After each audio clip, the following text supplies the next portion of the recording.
Oh.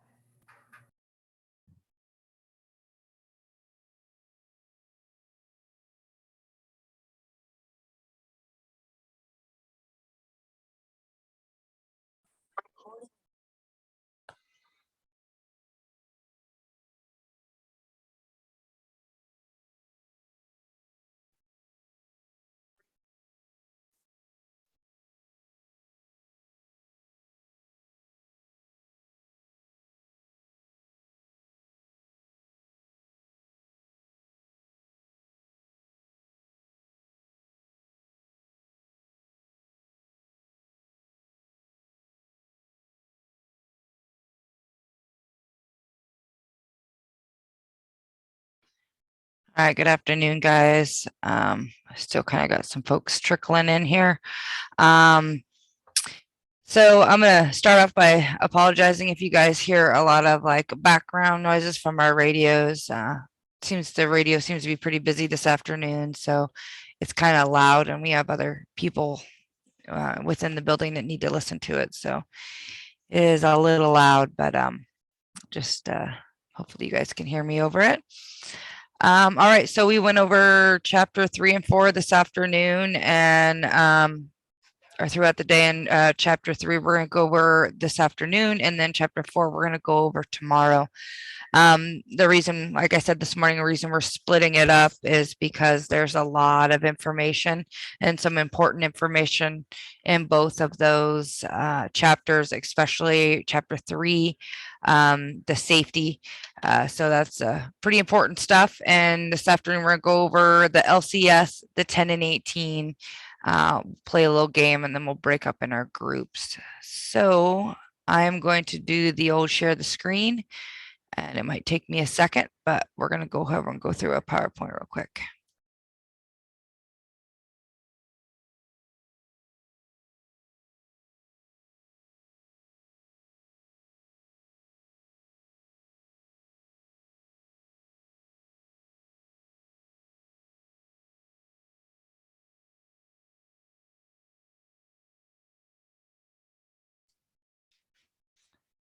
You guys should be able to see that. So that's our chapter 3.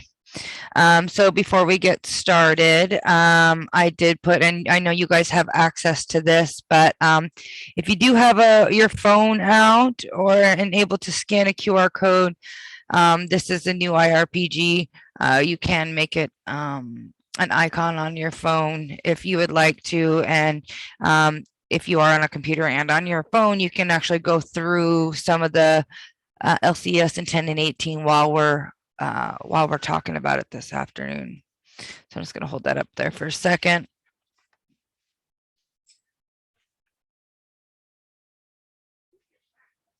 All right. All right, well, if you don't have it, we're going to keep on moving so we don't waste too much time. All right, so LCS, it was talked about a lot in the book. There was also laces was talked about, but in this area, we do LCS, lookouts, communication, escape routes, and safety zone. And no matter what your situation is, LCS is the most important thing that you're going to want to know whenever you get to any fire, whether it's an extended fire, an initial attack fire, or anything. This is the most important thing that you should be know. If you don't know what lookouts are, communication, escape routes, safety zones are, you're going to ask around to find out what that is. So lookouts can be anything. It's whenever there's potential danger as a lookout. We can use lookouts on the roadways. If we're working on the roadways, we're looking to see if cars are coming back and forth. People cutting trees use lookouts. We have our swamper that's watching our back to make sure that no snags are coming down and no branches coming down on them, the trees falling correctly. So we use lookouts all the time. But this type of lookout that is in this picture is something on extended fire.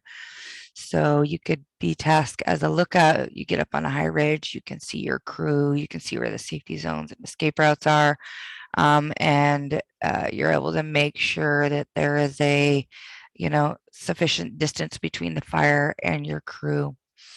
So if you are in charge of being a lookout, you need to make sure that it's a person that is competent and experienced. They need to know about fuels and how fuels burn and the lag time on those burning fuels. They need to be able to have a good vantage point, so they need to be able to see the crew working, seeing, like I said, where the escape routes and safety zones are, so that if you go down a few bullet points, they need to know where those locations are so that they can talk people into where those are. You need to know where the crews are working. You know what trigger points are. The trigger points could be anything from if we get frequent spot fires across the line, if the fire gets to, Sam Road, or if it gets hotter and drier. There's a lot of different trigger points for a lot of different strategies and tactics within fire. So you just need to make sure you know, as the lookout, what those trigger points are. So if you get tasked to being a lookout, there's certain things you need to have. One of them is maps. A lot of our maps nowadays are digital maps. We carry iPads and our iPhones with us a lot that have a lot of our mapping systems on there. But you need to make sure that you also have a paper map and have the ability to read those maps just in case for some reason your technology goes down. An IAP, an incident action plan. On that incident action plan, it has all the divisions in that plan so that you can know who you're talking to if you need to reach out to another division, and who's on those divisions, and also all the communication plans. So if you need to talk to someone else, what communication they're working off of. Binoculars are a good thing to have up there so that you can see the crew, you can see where they're working, what they're working in. And obviously a radio, you're going to be talking back and forth. Also, another thing that you could be tasked to do is be a human repeater. Usually you're up on a high point, which means you have you're able to reach like two divisions or two sides of the fire, but the people talking down below can't reach each other, and there's sometimes when they're going to use you to talk back and forth. Lots of extra batteries. If you're scanning a lot of different divisions and different areas of the fire, you're going to go through a lot of battery life if you're scanning. And then a weather kit, and you'll be tasked with taking weathers. But remember, everyone is a lookout. You're looking out all the time. We use lookouts even when we're backing up our vehicles. We have people that help back us. So if you see something, you say something. So communications, so you're going to confirm your radio communications as soon as you leave if you leave in the vehicle or you get on a fire or anything, with your crew that's with you, you're going to make sure everybody is dialed in on what frequencies they're working off of, what the command channel is, what the TAC channel they're working on, and any safety channels that could be on there. You need to make sure that you have backup procedures, and what that means is if you get if you're working, say you're working with 6 people and you send them out down the line and they're working and you haven't heard from them in a while, you're not sure if their batteries went dead or if something happened to them, they got injured. So you need, before you guys leave each other, make sure, hey, every half hour I want you guys to tell me what you're doing and what's been going on. And if you haven't talked to your supervisor in a little bit, make sure you check in with them. Hey, this is what we're doing. This is how much hose we got laid out. So just kind of like provide situational awareness updates on what's going on. Make sure that you know how to troubleshoot your radio. We have a lot of different radios, and make sure that you know how to get it back on the right zone if it gets bumped off, and know when to change out the batteries. And there's a lot of different ins and outs of our radio, so just make sure that you know that ahead of time, how to troubleshoot it. And sound the alarm early. What that means is if you see something that possibly might is wrong or out of place or something that needs to be expressed over the radio, don't be afraid to get on that radio and tell your supervisor what's going on. It could save someone's life or um, prevent injury or prevent burnovers. There's all kinds of things that can prevent just by people not being afraid to get on that radio. So the E is for escape routes. You should have more than one escape route. Your escape route could get compromised. If you're, working in one area and one of your escape route gets burned over, or um, you have to retreat to a different area, you need to make sure that you have more than one. You want to avoid uphill routes, scouted for loose soil, rocks, and vegetation. Time for the slowest person. The way we do that normally is we'll put the slowest person in the front of the line and time it. And we do that before we need to use it. So fatigue also, there's going to be a big difference on how fast you move if you're working on day 1 than you're working on day 13. So understand that fatigue and temperature could make your crew go a little bit slower. So you might want to move a little bit faster. You want to make sure that escape route is marked day or night. You could be the one, or your crew could be tasked with making an escape route. You want to make sure that you put that big pink flagging across the trees with 3 flags down and marked escape route. I know down in the States they use a lot of glow sticks and stuff like that to mark the escape routes. So it needs to be make sure it's marked, for day and night. So evaluate escape time versus rate of spread. So what that means is if the fire is moving quickly, it's hot and dry and it's windy and you've got a fast moving fire, you're going to have to leave your area and head to your escape route a little bit faster.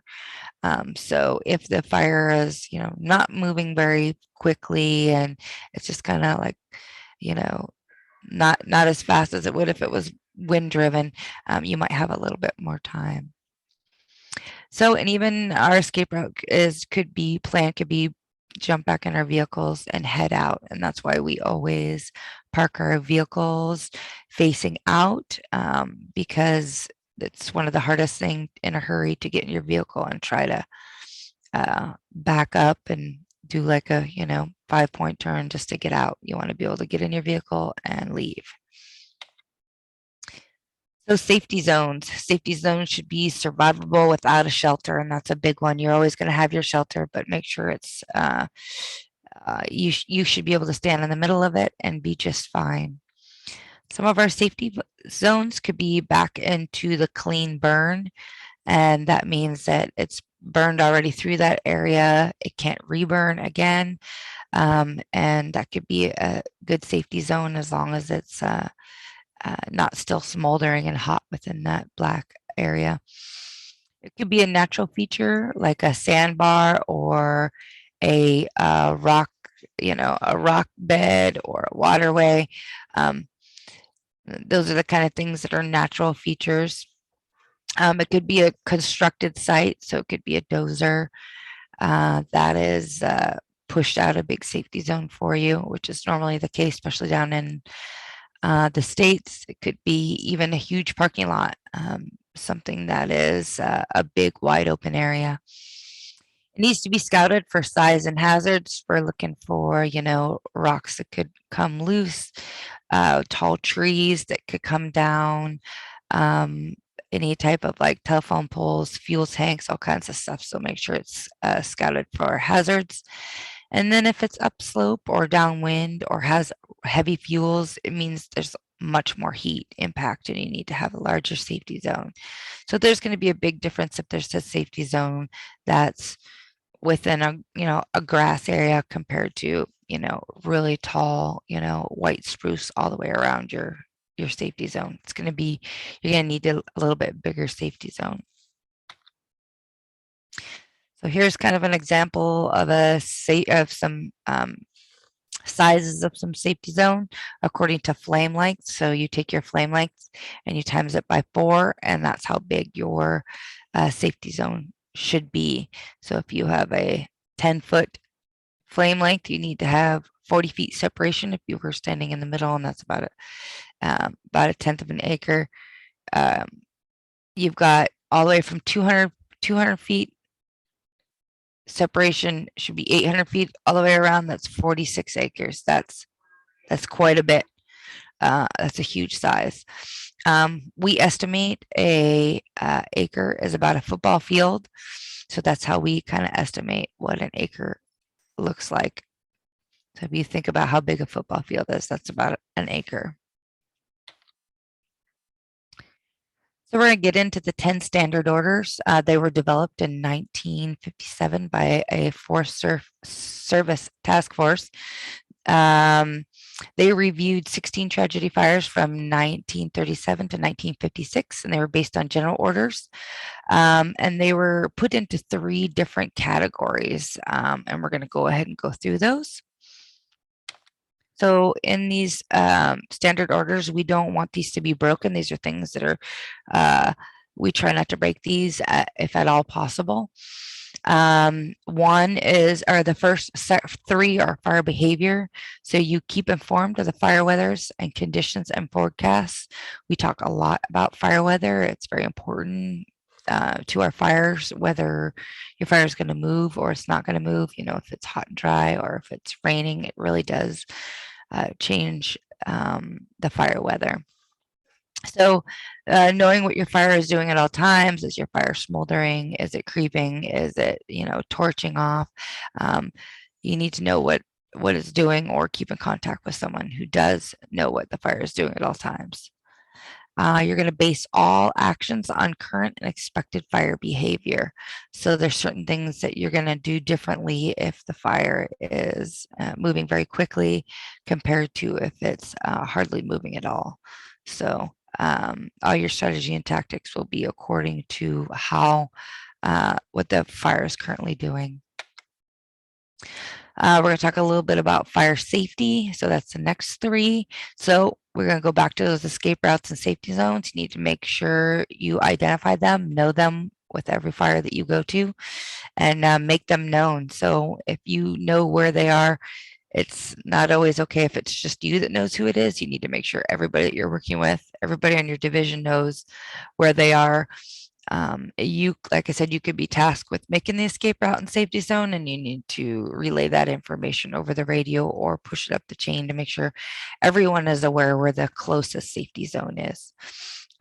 You could also have to build a secondary safety zone if you've furthered down your progress around the fire and you got too far away from it. You might have to build another one that's a little bit closer. So post lookouts whenever there's possible danger. We talked about that, whether it's backing a vehicle, cutting a tree, or watching your crew when there's a lot of fire going on. 6, be alert, keep calm, think clearly, act decisively. Sometimes they say it's going back to the basics, especially when things are kind of going crazy. You want people to be really calm and think about what they're doing as they're working on the fire. So the next 3 is organizational control. So making prompt communications with your forces, your supervisor, and your adjoining forces. So letting people know where you are and the people that you're working with, whether it's another crew or another engine crew, knowing what everybody's doing at all times. It's about accountability. So like I know that there's another crew that's working down the road from me, and we're aware of where we're all working and what we're doing. Give clear instructions and be sure they're understood. So this is hard sometimes for new firefighters. There's in our pockets, we carry around a pad of paper and a pen all the time. We're given instructions all the time, and we write those down. Some of them are very lengthy. So we have to make sure we write them down. If you are giving instructions to someone, make sure that they repeat it back to you so that they're clear about their instructions. And if someone gives you instructions, make sure you repeat it back to them so that you guys are both on the same page. Maintain control of your forces at all times. So that could just be, if you're just working with one partner, it's the 2 of you. Make sure you know what each other's doing. If you're working with the whole 4-person engine. Make sure you guys know what all 4 of you are doing, and then it goes bigger from that. If you have a whole crew, maintain what control of what everybody's doing. Know what they're all doing at all times. So our favorite is 10, fight fire aggressively, having provided for safety first. You have your first 9. You're going to make sure that those are all good, and then we're going to do our job. All right, we're going to go through the watchouts. This is going to be our last little section. They were created shortly after the standard fire orders. There originally was 13. 4 more were added in 1987. 1 more was added later, the taking nap near a fire line. The situations are more specific than the 10 standard orders. They're like I said, they're cautionary. They're not. We break some of these. The rule is try not to break too many of them. I think it's 5. Don't break more than 5. So they're designed to help firefighters recognize potential hazardous situations, and then some situations could be compromised during initial attack. So I'll kind of mention some of those, but there's some of these that during initial attack you won't be able to change some of that. Fire is not scouted and sized up, so you don't have good situational awareness of what the fire is doing and how big it is. And that happens on initial attack. You'll show up to a fire, you just see a portion of the fire. You don't get to see the whole thing, but it's a watch out because you can't see the whole thing. You don't know what it's doing. Cannot see country, cannot see where you're working in country in daylight. So up here, we're kind of lucky. The light, it's kind of light 24 hours a day, but I've worked down south where I was put on night ops, and you working at night for 5 or 6 days, and then all of a sudden they put you on day ops, and the country looks completely different. So it's just kind of a heads up. Obviously, things are hard to see it at night anyways. 3, safety zones and escape routes have not been identified, especially during initial attack. This is a big one. We go into a fire and we don't always have safety zones set up and escape routes. Like I said, sometimes the safety zone escape route is we're going to get back in our vehicles and we're going to boogie out of here, and we're going to go to the, as far away as we can to the local grocery store. It has a big parking lot, something like that. So unfamiliar with weather and local factors influencing the fire. A lot of people that come up here from out of state are unfamiliar with the way our weather is, even down to it's light 24 hours. And they're like, I can't sleep at night because it's light 24 hours. There's that kind of stuff. If you're not from the valley, you don't realize that the wind blows down the Matanuska River, all the time. There's always wind in Palmer, that kind of stuff. Our duff layer is different. But it's the same thing when we go down south. We go down south and things are different down there. We have different fuels, different terrain, different weather. So there's all kinds of things that are different down there in the way that the fire reacts to the landscape compared to ours. So I'm familiar with strategy and tactics and hazards. So kind of not knowing what's going on and what hazards you're having to deal with. So it happens sometimes, but your best way to do that is get good situational awareness on what's going on. Instructions and assignments are not clear. That's a given. If things are not clear, it's always nice to have clear instructions and know exactly what you're doing. No communication link with crew members or supervisors. You haven't checked in with them. You haven't heard from them in a while. That's a big heads up. Maybe you need to check in. Constructing a line without a safe anchor point. They'll talk about anchor points in the chapters about you start at an anchor point. That's usually where the fire has started at, where it's the lowest burning fuel. So small flame lengths, something that's controllable. You'll start there, start putting out fire as you go along the fire, as you anchor, flank, and pinch.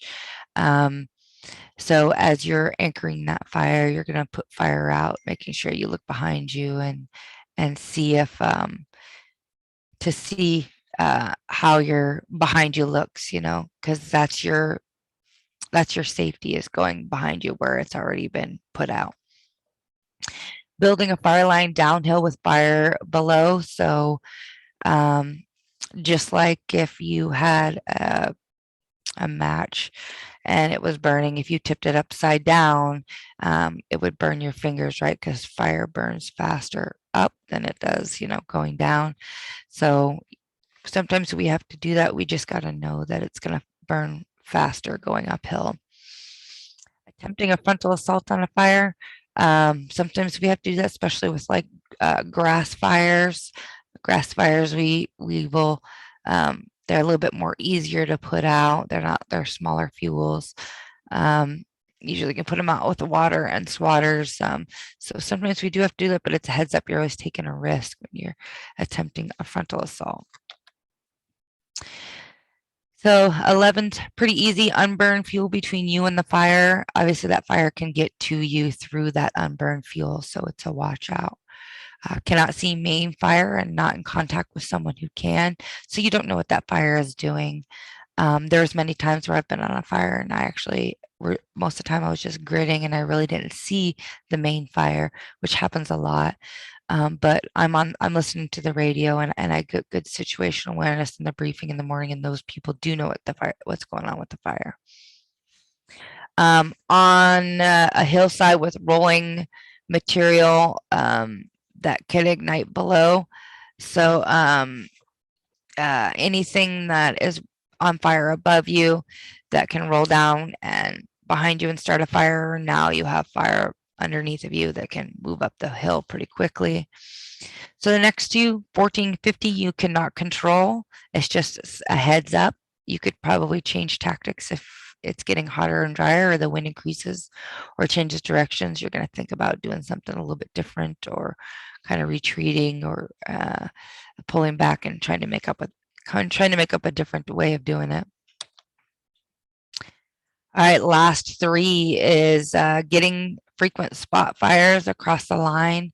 So that's most of the time it's one of our trigger points. That means it's extreme fire behavior if you're getting spot fires. So if you're getting spot fires, you need to know that you got to watch out for that.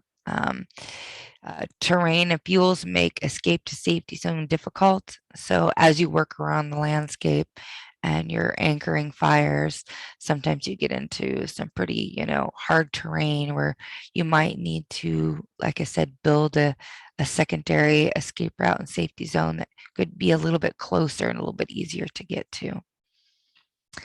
And my favorite, taking a nap near a fire line, something I thought I was never going to do. Because why would you ever do that until you're very extremely tired and need to? I think the last fire I actually did was the McKinley fire that we had here in Willow. We were on an engine and had been working throughout the night and into the next day, and we were on an engine, and one of our engine crew members stayed awake while all of us took a real quick 20-minute nap while he watched the fire, and then we kind of took turns. So it does happen, but obviously it's a heads up. All right, that was quick. All right, so that was a lot. Sorry, I was very, very fast. So we're going to kind of go through, we had one of those games yesterday. We're going to try it. I kind of learned a little bit more. I think I did stop sharing my screen. There we go. Exit out of some stuff. All right, so we're going to play one of those games one more time. This time I'm going to put up the standings so you can see how well you guys do. It's going to be on kind of that same quiz thing that we had. So let me see if I can get that moving. And then we're going to get into our breakout rooms after that.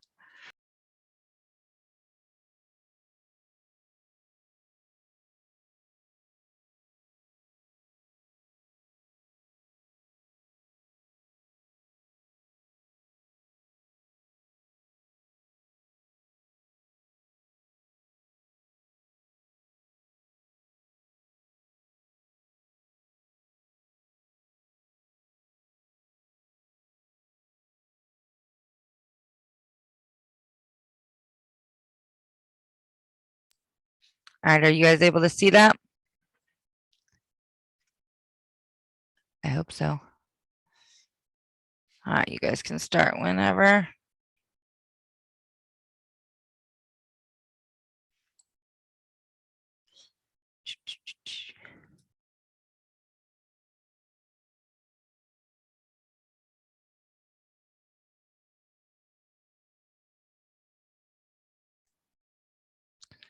All right, when I got people logged in, I will start it. Here we go.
All right, guys. So now you can kind of see our scores, John. I think you got the best score.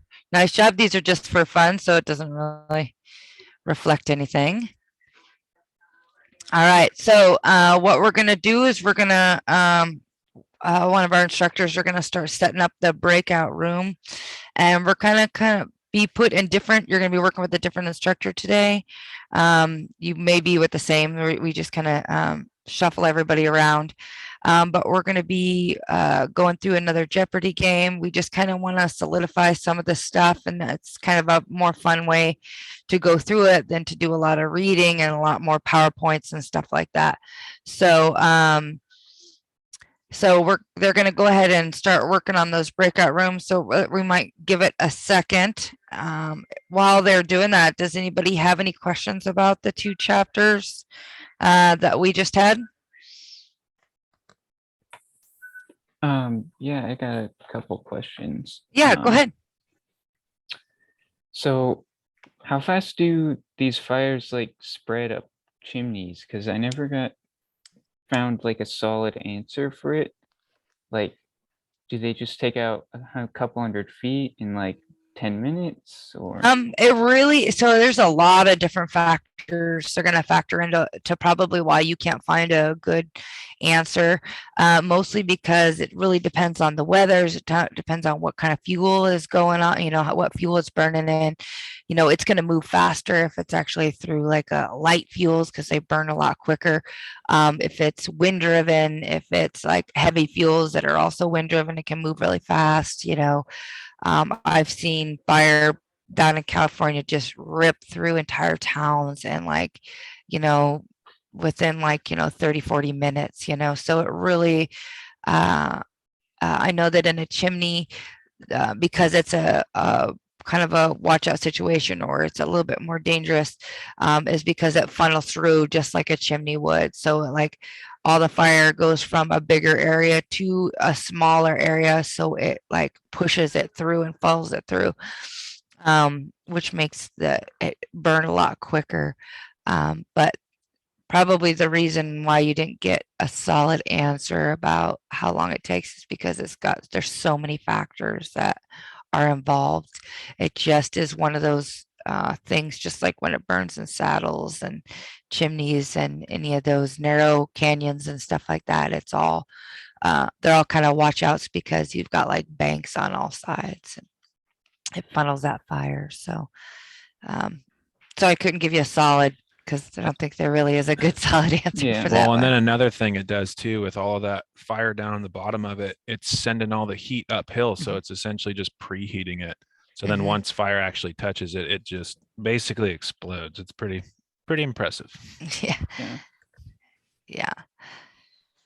So yeah, and it definitely changes, as terrain changes too. So did you have any more questions? Yeah, I had another one. How do you normally collect reliable weather data? Do you like bring someone? So what we do, there's a lot of different ways that we do it in different situations. So if we have like an IA fire where we just have a few folks on there, I say we have a couple engines out there, we take a weather kit with us.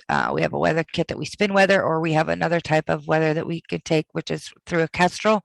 It takes the temperature, it takes an RH, and so the relative humidity, we factor in our winds. So all those things are factored in, and we take weathers. If you're on an extended fire, you'll hear people take weathers like every hour on the hour. Someone will be tasked to take weather and like say it over the TAC channel or the command channel, whatever. They're going to be saying that weather, and you'll write it down. You're looking for patterns. So say at 1 o'clock, one day it got really hot and dry at 1. Tomorrow probably it's going to get really hot and dry the next day. So we're taking weathers, but also on big extended fires, we actually bring on meteorologists that come in, and that is their job to give us weather in the morning. That's all they do, is study the weather. If there's changes in the weather, they say it over the radio. They can forecast how that weather is going to affect the fuels that are out there. So that is their main job, is to just focus on weather all day long. And those are on some pretty big fires. Those are type 1 fires. You'll have those guys. We also can request things called spot weather forecasts that we get from all the different, we have weather stations, at least in Alaska. We have weather stations that are all over the state of Alaska, and we can get information from those spot weather forecasts at any time. We can request those. We have maps that also have each one of those weather stations that we can look at if they're within our area. So there's lots of different ways, and we're always collecting weather, whether it's even just getting it off of the news, you know.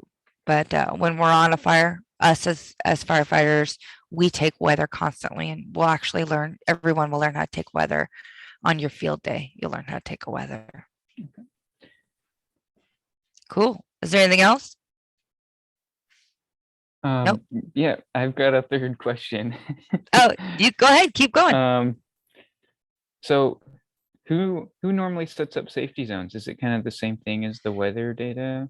Yeah, so it really depends. Sometimes your safety zone is going to be something that your engine crew is going to be tasked with, or sometimes they'll be like, I want this hotshot crew to go cut out a safety zone, and they're going to go out and cut it out. Or if you're on a big fire, we're going to have dozers that are out there working, and they're going to set up those safety zones.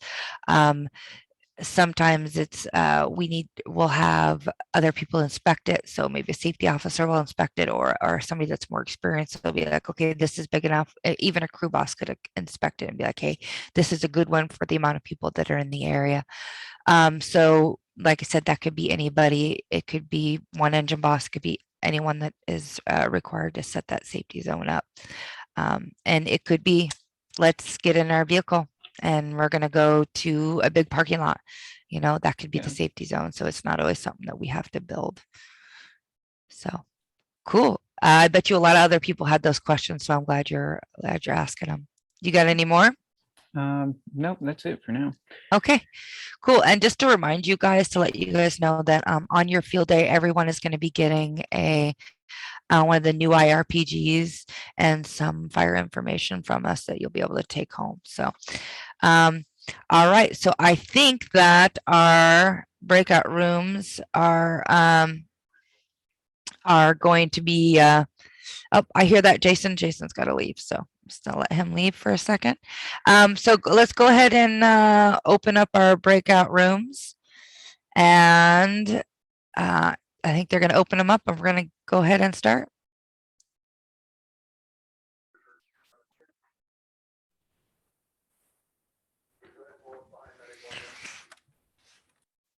How's it going, guys? Going good. Good. Good. Yep, doing good. All right, let's do this. So it's going to go the same as yesterday, but we'll just kind of, if you have any questions, just spit them out and kind of help you out the best I can with these.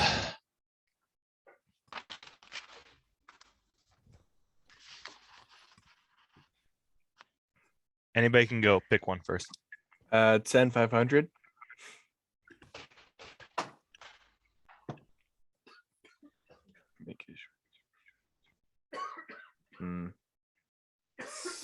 Is it like span of control or something like that? Management of control. Yeah, I will go in kind of organizational control. Yeah.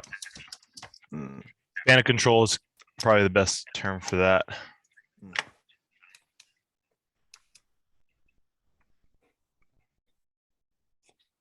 Do 10 for 400.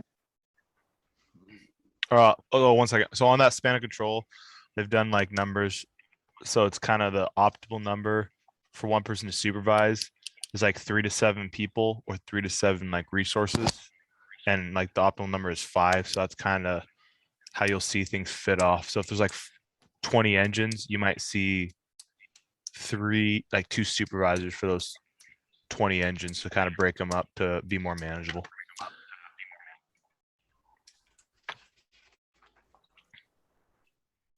Is this current and expected?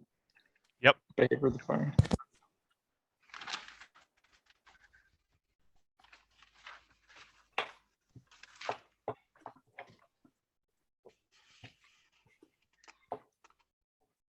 How about PPE 100?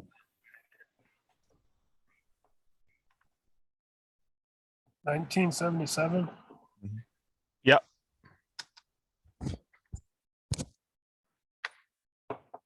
PPE 200.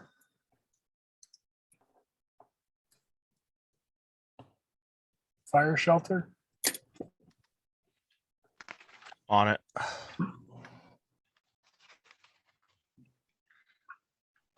PPE 300.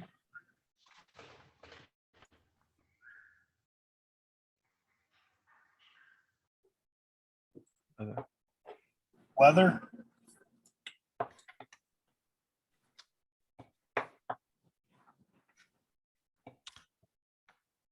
All right, let's get someone else. 18, 100. 18.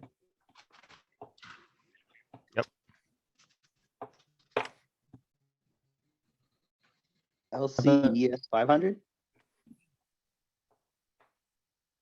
stands for lookout, communication, escape, route, and safety zone.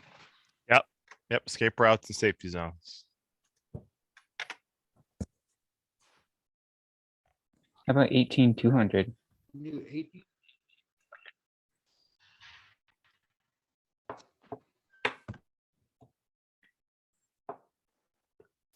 Hey, watch out situation. Yep.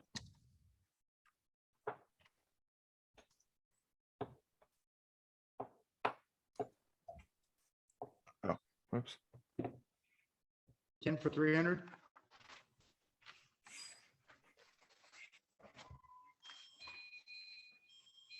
Clear and concise. Clear and known. Yep, clear and known.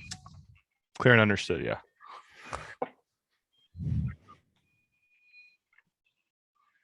LCES 100.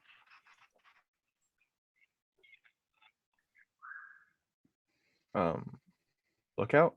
Mhm.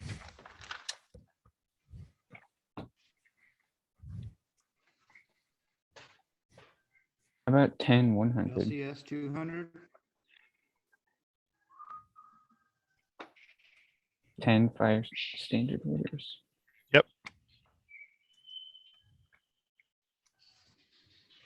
Tim, what'd you say?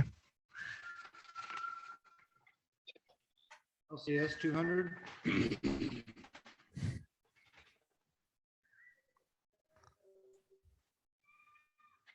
Communication.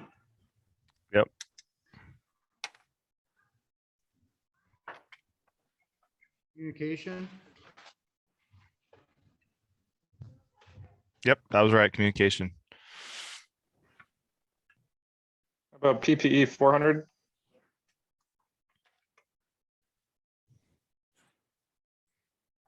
Sleeves down. Yep, sleeves will always be rolled down.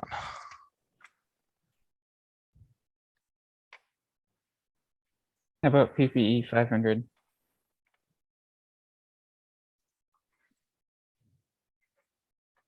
It should not be Should- iron toed. Steel toed. Yep, should not. No, so too.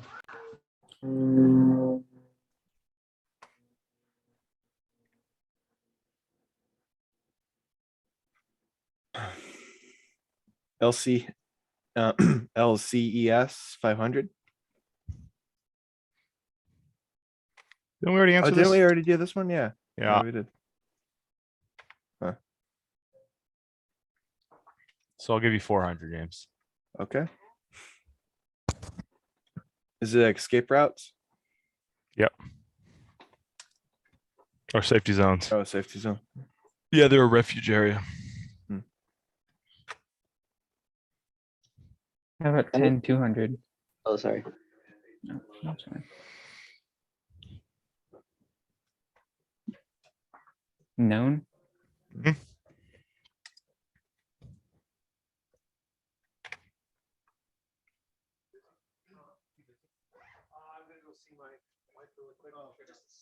Yeah, let's do that 300 LCES 300. Okay. Escape routes. Escape routes.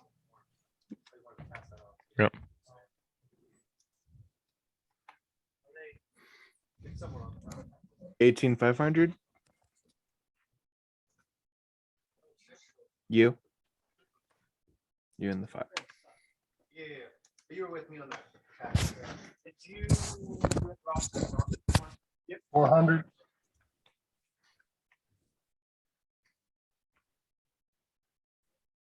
Restrictions. Yeah.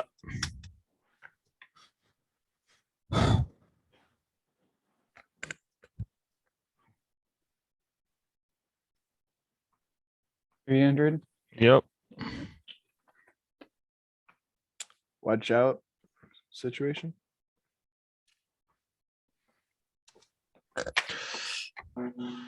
Sweet. So I know you guys are done. The other group's got probably about 6 more. So while you guys have a small group in here, is there did you guys have any more questions or this you could even ask questions. I know people always get a lot of questions about the field day and stuff like that, and or any questions about careers or anything. We got a few minutes. They're still working on theirs. Anybody's kind of open for them. Yeah, I have a question. So Yeah. when you're on, so what do you do if you're kind of in a situation where you're on the mountain and the fire's coming up the mountain? What would you do in that situation? Like, I was thinking about that. Do you go around it into a black zone, or do you like have to hike up the mountain to a safety Yeah. route? You should be well planned out before that happens. But if it does happen, there's going to be a lot of different situations. If it's a real high, like a peaked mountain, I know that good. If the fire's coming up one side, you're going to try and like get on the other side to where, because heat rises, it's going to keep going up like this. So it's going to be a little bit cooler down here. There's a lot of different situations that could happen. You could, if it's real kind of dangerous, you're going to make sure you're going to be calling for aircraft to come in if it's available, that kind of stuff. But it really kind of depends on the terrain. Up here, we have a lot of shale and stuff that's the top of our mountains. So we're a little bit lucky that if we run to the top, we're going to have less fuel that's going to burn. You get down to the States and you can have fuel grass brush that goes all the way up to the top, a lot less big trees at the top of mountains and stuff, but the fuel is pretty fast burning fuels though. So it really is kind of a situational thing. That's kind of why we don't like to put that unburned fuel between you and the fire, and try not to be on a hillside with burning material below you.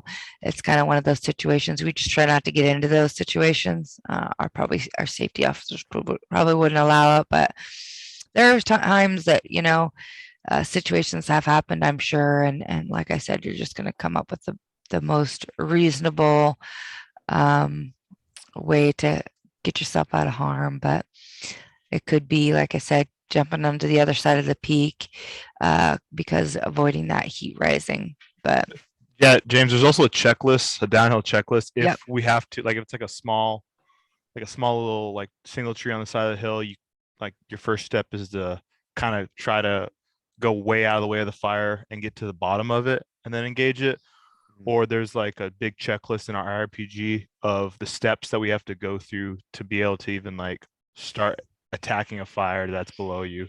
So there's safety things in place in our IRPG. So to help us answer those questions, like Robin's saying, like we have all these things in our back pockets just to make sure, because we don't ever try to do that as best we can.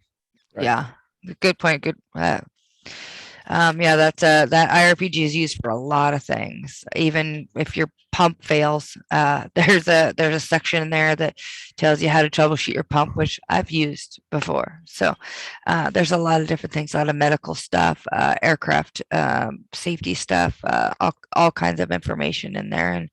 And it is, like I said, it's everybody will get one to carry around with them on their field day, but take a look at it. It's in the It is in the material stuff at the very end of those chapters. You can see it in the additional resources. You can get a copy, and WCG has a PDF that you can download as well. And I think you can go. There's a website that you can go to that they're like $9. They're on like they're $36 on Amazon, by the way. So don't buy them through there. 36 bucks? No way. $36 on Amazon. You'll get them Wow. from Yeah. your agency or us. So Yeah, yeah. It is mandatory if you're taking out firefighters to have them on you at all times. And it's mandatory for people to, hand them out. I'm pretty sure the other team is done. So we're gonna go ahead and head back out of our breakout rooms. Sweet.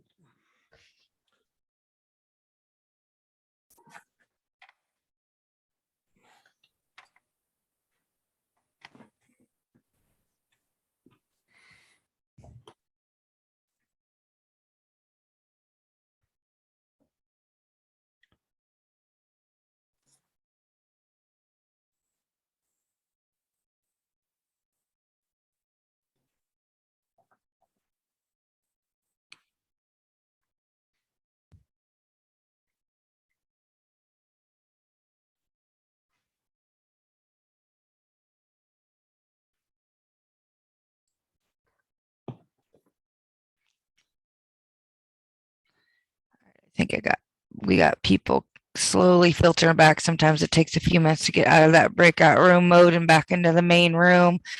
All right, so hopefully that helped you. I know some of it was really repetitive. There's something, or we do repetitive things all the time with our training. In fact, when you're done with this red card class, every year you'll have to take a refresher to keep your current red card. So every year you'll go through all the main points of this. It's like a 4-hour training that you'll have to do every year. In fact, that's what we're doing right now is we're refreshing all the fire departments and all the cooperators and all of our EFF and people that have their red card. That's what we do. Usually about, I think we're doing like 3 or 4 classes a week across the valley. So you'll have to have those at the end or at the beginning of every season. You'll have to refresh. And we'll get you more information about that at the end of the class. But be ready tomorrow for we're going to go over chapter 4. So I know we didn't really touch a lot on the fire behavior. So we're gonna go into that tomorrow morning. Like I said, it'll be a little bit longer of a session, but these are 2 important chapters. So we want to make sure that we really talk about it, get all those questions out, and make sure, like I said, write questions down if you have them, so that we can answer those for you.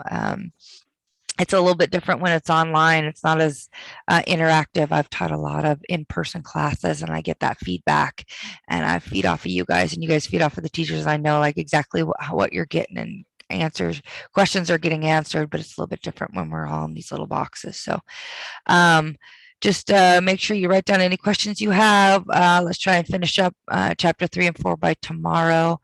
And if you guys have any additional questions, like I said, myself and all the instructors will stay on after everybody leaves if you have any questions. All right. Have a good evening, guys, and we'll see you in the morning.